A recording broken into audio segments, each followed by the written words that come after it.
Yo, it's your boy, Coach Lou, the Horwich House of Strength, the strongest gym in Horwich. Just going to go over, because I've been asked, and it's been about a year now since I had my transformation, and people have been asking, how have you done it, what have you done, yada, yada, yada, yada. And I've just finished on the Stairmaster now. I've done an hour, like always on a Monday, always do an hour. So here I am, sweaty as hell. So, let's kick it off. How I went from this to this, or this specimen you see before you.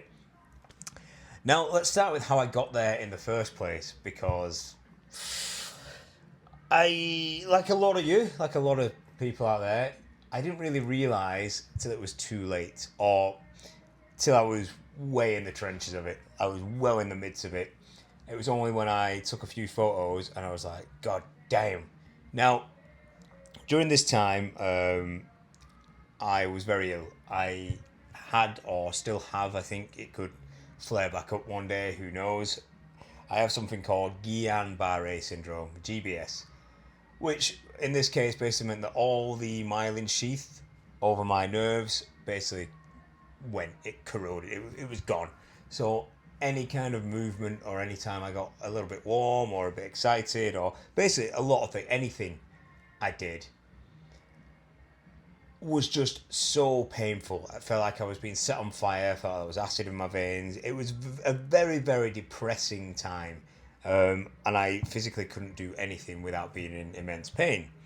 So obviously I got a little bit depressed. I stopped training, and I think I remember the day that I stopped training. I pushed through it for so long, and I remember doing a set of like seated dumbbell presses and just being in immense pain and just thinking, you know what, forget this. This isn't fun. I mainly train because I think it's fun. I love training. It wasn't fun. It was just beyond a chore. It was pain. It was agony. Doing something very minor would just result in immense searing pain. So I remember when I stopped, and that was a downward spiral. You know, I was very, very depressed. I couldn't do anything. I was just kind of comfort eating. That's the kind of, that's where I was. So I put on 30 kilos. The majority of that was in body fat, in weight. It wasn't good weight whatsoever. I think I might have even lost some muscle mass as well. So I might have put on even more fat. I know I gained about 35 kilos, or about 30 kilos, because I'm lighter than I've been for a long time now. But even during this time, I tried to move. I tried to move every morning. I got up and I tried to do something. But let's fast forward to when I got out of this, when I was able to train again, able to move, able to do something. Similar to Forrest Gump, I just got up one day and I started running. And unlike Forrest Gump, I stopped pretty damn sharpish. I think I got to the end of the street before I was coughing my guts up. Why I thought running was a good idea when I could barely walk or go up the stairs without being gassed out, I don't know. I have no idea. But I tried again the next day, and the day after that, and the day after that, and the day after that. And I got fairly decent at running. Fairly decent for my standards anyway. I'm not a runner by any means. But no, I'm regularly doing 5Ks now. I've even ran for over an hour, which is something I would not have done, or you couldn't have convinced me I would have done last year, 2 years ago. Even when I was fitter, healthier, and lifting and not ill, so to speak. It just wasn't on my radar. It wasn't in my sights. It's something I didn't think I'd ever be able to do, just running for an hour, because I didn't want to do it. But now, I think running is something you should all be doing daily. Even if it's just a 10-minute slog here and there. Not being able to run is not the flex you think it is, or it's not impressive. A bit of running here and there is not going to hamper your training, regardless of if you train for X, Y, and Z. I've got people shouting at me I only train for strength. It's like, brother, sister, being able to run, a bit of running is not going to hamper your training. And if it does, then your training and recovery sucks. So I started running. I kept everything else as I would. I mean, I changed my goal slightly. The goal was purely fat loss rather than strength. I didn't care that my strength had gone, or I was weaker. I didn't care about any of that. I just wanted to be fitter. I wanted to not gas out when I went up the stairs. I wanted to be able to see my toes. I wanted to be able to tie my shoes without, keeling over nearly. I just wanted to be fitter, and that my whole goalpost kind of shifted. I wanted to be fitter. I wanted to be more athletic. So the lifting and resistance training didn't change too much. It stayed as a mainstay, and I do think lifting or resistance training, because they're not always the same thing, I think they should be like the keystone in your whole training system. Everything else I think should just sprout and revolve around that and kind of be a complement to it. So, lifting first. But yeah, so with me losing weight, this is like post weight loss now. I have got more into body weight or calisthenic things, pull-ups, push-ups, dips, handstands, plyometrics, running, sprinting, all that stuff. Weighted pull-ups, weighted dips, stuff that I never thought I'd be able to do before. Now, when I was younger, I could do a shitload of weighted pull-ups and dips and all that stuff. So getting back to that was like a game changer, because when I was fat as hell, I think I was 118 kilos, maybe just under 120 kilos. At 5'5" is not a good look, and I could not do a single solitary pull-up to save my life. Literally, I think if someone had a gun to me, that'd be it. I'd be dead. If they said do a pull-up and you'll live, that's it. Done. That's me. Done. So the lifting stayed the same. I just added a load of cardio in. What else? Stretching was a huge one. Stretching, one of my buddies that I regularly talk to, because one of the issues with the GBS was heat. So heat would trigger it, it would set it off. He was like, man, I know you can't do much, but stretching will lower your body temperature and help you regulate a lot more. And I thought, not buying that. I'm not convinced by that. But I started doing daily stretching. And again, something I think should be a mainstay now in all of our training. A little 20, 30 minute stretching routine daily, up to 60 minutes if you've got the time, will do wonders for you. Because there's so many of us that come in here and we're so stiff and tight and, all knotted up and muscle bound, which isn't the compliment I used to think it was. Being muscle bound to me says you're all stiff and tight and you can't do much. You come in, can't touch your toes, can barely stretch your back, that stuff. So a little yoga, a little Pilates, even just some stretching routine you found online, that is going to do wonders for you. So we've got the cardio, we've got the lifting or resistance training, because they're not always the same thing, and we've got the stretching in now. These three things were massive for me. And on top of that, obviously, the diet, the food. Now in my very depressive state, I would regularly eat 12, 14-inch pizzas, like nothing, just probably daily or something similar to that daily. So a lot of calories, a lot of shit food, and I would eat family-sized share bars. Now, anyone who knows me knows I'm a bit of a chocolate fiend, even now. And anyone who's seen me, I can put away one of them bars easily, just without second thought. So doing that daily is, with no training, feeling like shit. My hormones were probably all over the place because I wasn't doing anything. I was depressed. I was not in a good way at all. It's just a recipe to get fat as hell. So doing all the opposite things, funnily enough, makes you lose weight and look pretty damn good. So yeah, I stopped doing that. I didn't track my food because I don't think I need to. I just made a conscious effort and conscious decisions of what to eat. And don't get me wrong, I still ate out with friends and family. I still had chocolate. I still had takeaways now and again. But it wasn't daily and they were nowhere near the same. And it was just simple things like going from like a 14-inch pizza to a 9 or a 7-inch. That is a huge reduction in calories. Like, you don't realise how much of a reduction that is. So the diet is pretty simple. Nothing magic, nothing out of the ordinary. Just basic calorie reduction, eating better foods or cleaner foods. Actually eating some fruit and veggies, like getting some of that into you. So we did that, and on top of all this, with me getting leaner, I became a father. I became a dad to a beautiful baby boy who is, my absolute world. He is amazing, and he came at the right time for me. But being a father did not change anything. Now, I don't want to ruffle any feathers because I have friends who are kind of like this, and this isn't step on them. Whatever they do is fine. But I have mates who have had children, and then their narrative or everything immediately changes. It's like, oh, everything I do, I'm doing for my child. And I don't get that. That's not for me. Like, to me, I say, like, what were you doing beforehand then? Why were you training before? Why were you lifting before? Why were you doing any of this? Because everything I do in the gym, or in terms of that, for my physical health, appearance, all that, is, for me, it's ultimately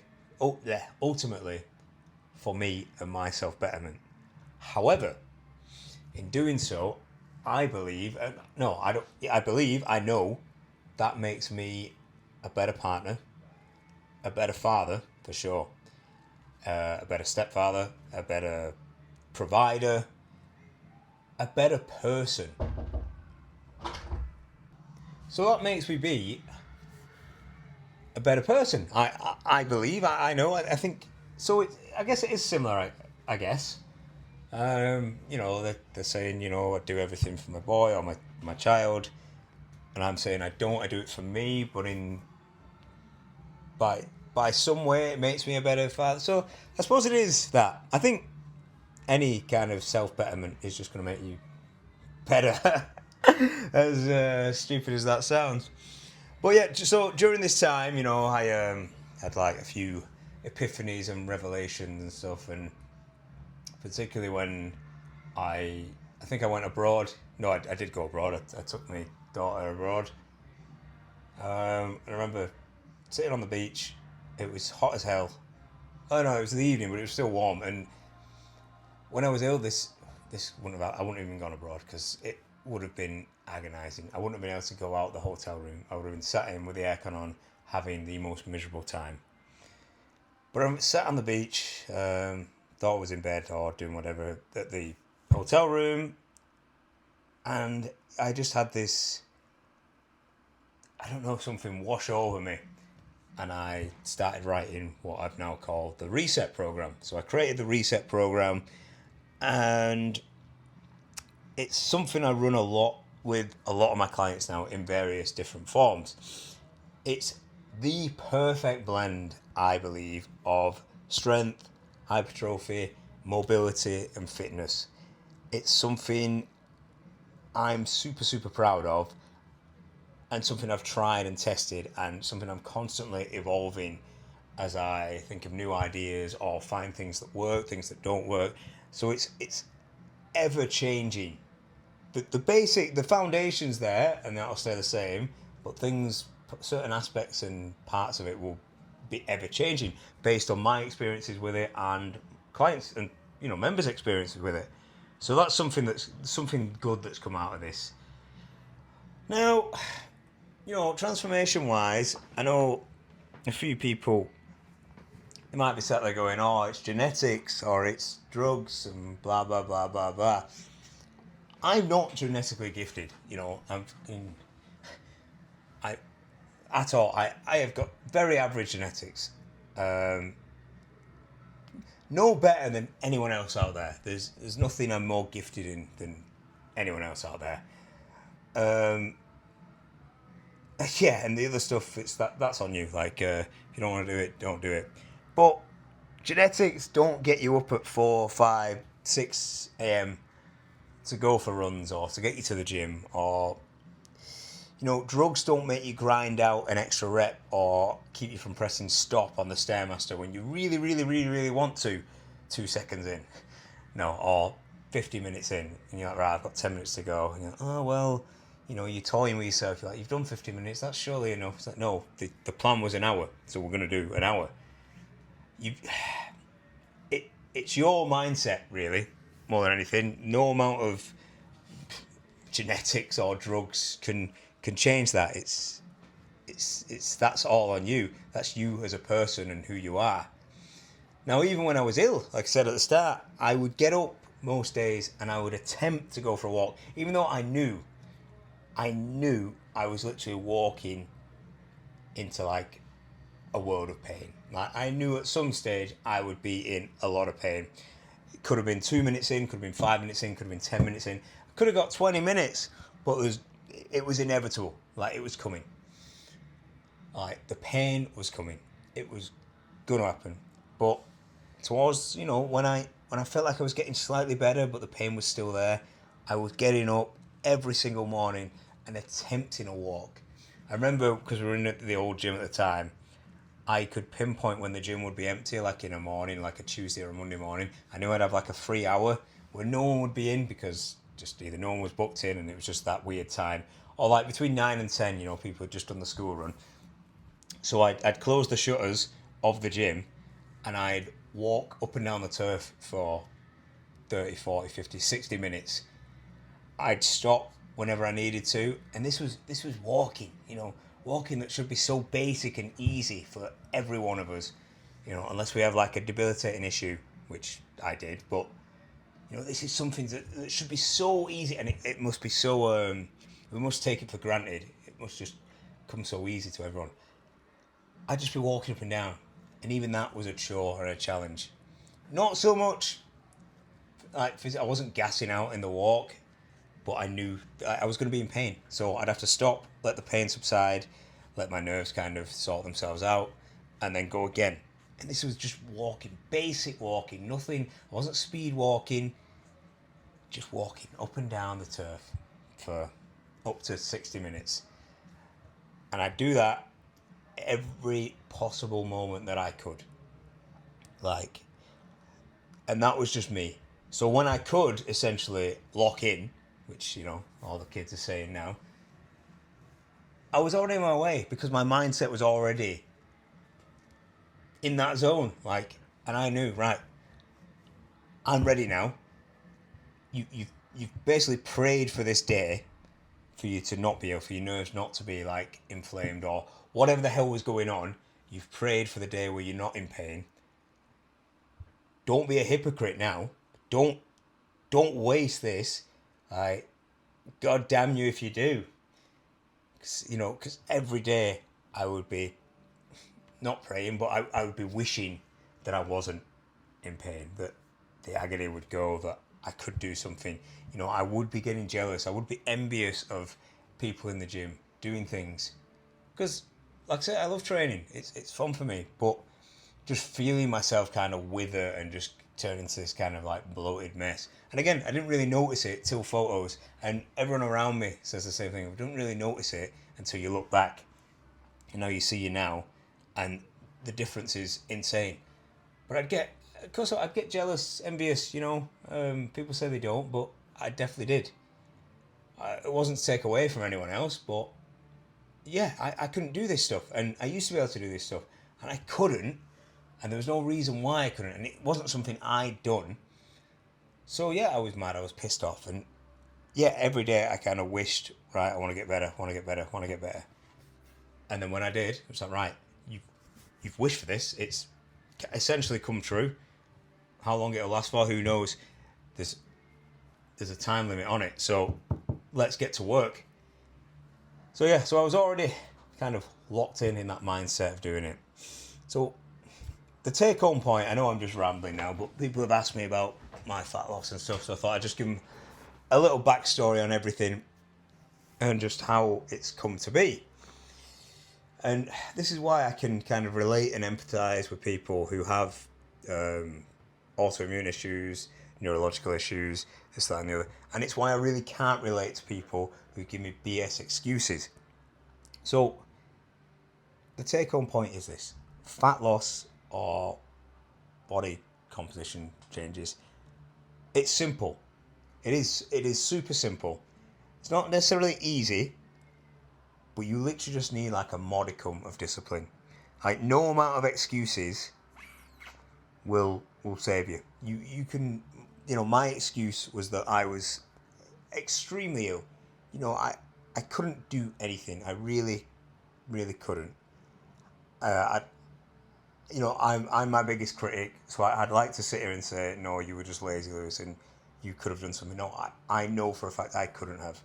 I tried my best to move and get moving, but when it feels like you've been thrown in boiling water after like a 2 minute walk, it grates on you.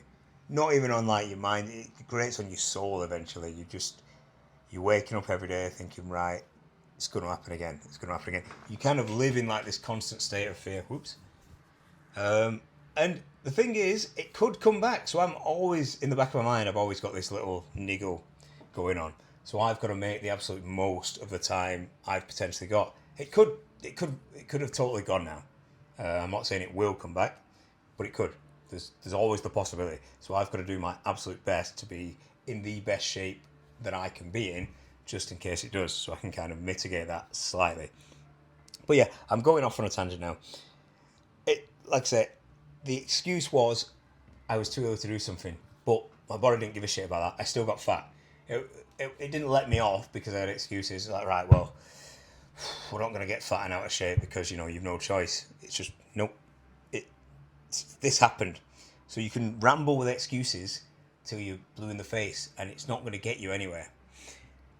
You or just imagine now. Just imagine you could step up and take some action and see where you find yourself in a year. Because it took me about 10 months.